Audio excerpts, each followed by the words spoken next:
First of all, welcoming Jane. I think you know her, everyone, because I believe everyone here has read at least one of the books written by Jane Nelsen. And I'm really happy. And also, I feel blessed that you have accepted the invitation to do this Zoom live call with us today. Well, this big smile on my face is because it really is a joy to see so many faces from all over the world. That is just, thank you for coming. It truly warms my heart. Very happy to see so many people. Thank you. Thank you. Well, first, I will say at least a few words about you. You have written several books on positive discipline. I would call it more, it's like a positive discipline series. And I think it's books about, not about theory, it's about real world applications that have been tried and tested in different environments. And you can see that they have been tested throughout the whole world. And we have people from all different continents. And as you said before we started this Zoom, that there are many countries where your books have been translated, and it is an inspiring journey that you have done. If you want to add anything that you want the people to know from the beginning before we start, feel free.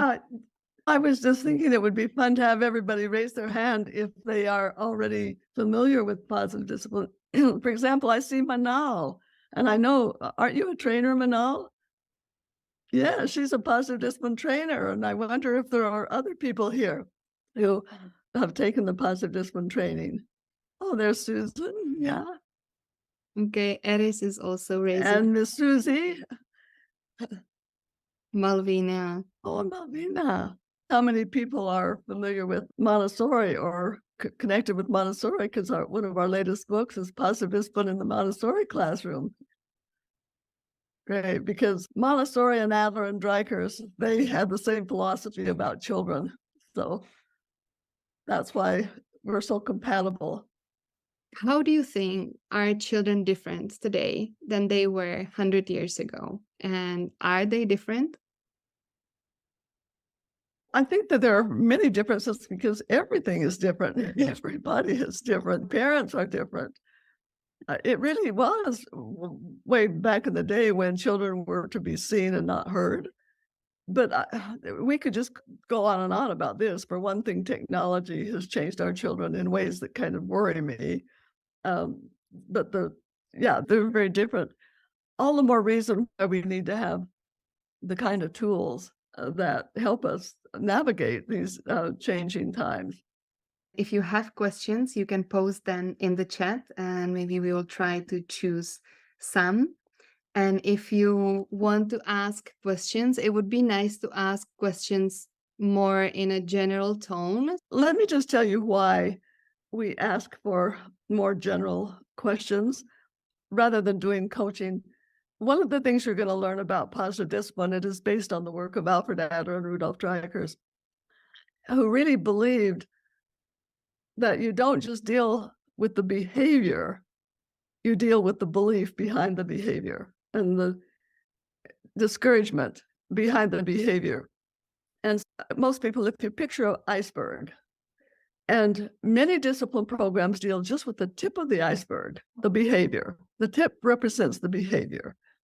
But there is so much in the bottom underneath that we don't see. And that is the child's belief behind the behavior. And this is one of the reasons why in positive discipline, we do experiential activities where we have parents and teachers role play the child, and then they also role play practicing. And one of the things that we always ask to process the role playing is, what are you thinking? What are you feeling? And what are you deciding to do? Because Adler taught us, and he was aware that when an event happens, we think something, even when we're not consciously aware of it. And that creates a feeling, especially if it's an emotional, extreme thing. And then we make a decision about what to do. In fact, Adler often said, if you want to know what a person has decided to do, watch the tongue and the shoes, because whatever their movement is, whatever they're doing, helps you understand what they've decided. And of course, even children don't know this process. They don't understand. And that's why they need us to guide them. But I think a typical example, a really simplified example, is if you have two toddlers who see a cat. And one of the toddlers thinks, oh, this is so cool. I want to go touch it. I want to hold it. And they just want to love it. And the other one says, giants, I'm scared. I got to get away from it. It's so, and every child and every person can be different.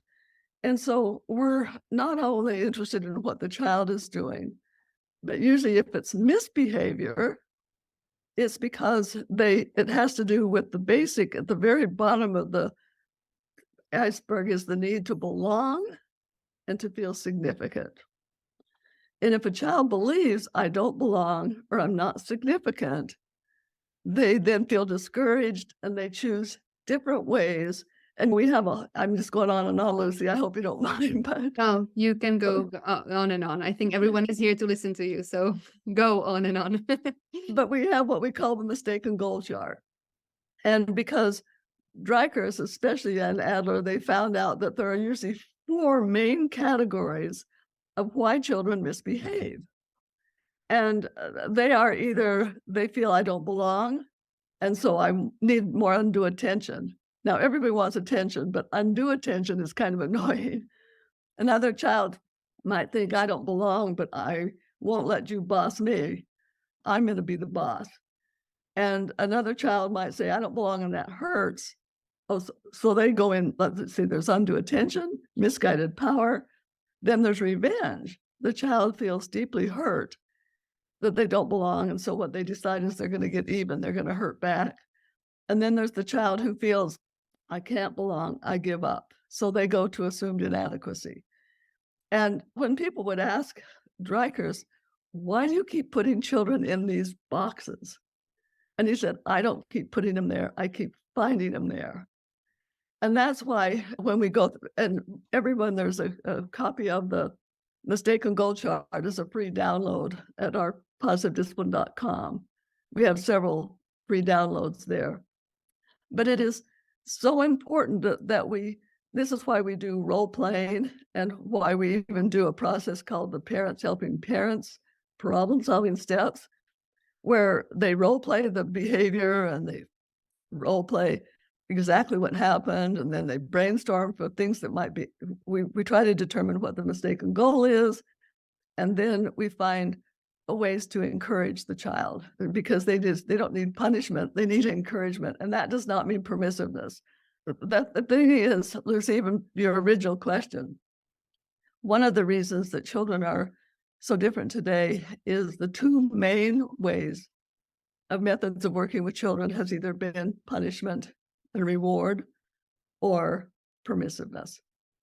And I was one of those who went from one extreme to the other. I would be permissive until I couldn't stand my kids, and then I'd be punitive until I couldn't stand myself. I was just so finally decided to go take a child development class and was so lucky that my child development professor said, we're not going to teach you a bunch of theory, but just one theory and how to apply it in practical ways to help children learn self-discipline and responsibility, cooperation, and problem-solving skills. And it's helping people find that middle ground, just like Montessori. And Montessori was so genius in creating the learning environment.